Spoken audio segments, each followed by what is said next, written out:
ঢাকার শেরেবাংলা নগরে গড়ে তোলা দৃষ্টিনন্দন এই গণভবনের নামে ভবন থাকলেও এটিকে শুধু দালান ভাবাটা ভুল হবে। ঘনবসতিপূর্ণ রাজধানীতে এক টুকরো সবুজ হয়ে রয়েছে 15 একর আয়তনের এই বাড়ি। লন, বাগান, ক্ষেত, পুকুর কি নেই সেখানে।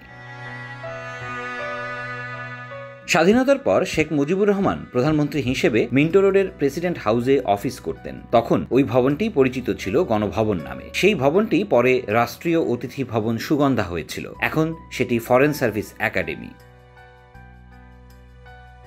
তখন প্রেসিডেন্ট ভবন আকারে ছোট ছিল বলে শেখ মুজিব কার্যালয়ের চাপ সামলাতে পারছিলেন না। তাই 1973 সালে প্রধানমন্ত্রীর বাসভবন ও সচিবালয় হিসেবে শেরেবাংলা নগরে এই গণভবন নির্মাণের সিদ্ধান্ত হয়। 1 বছরের মধ্যে তা নির্মাণও হয়ে যায়।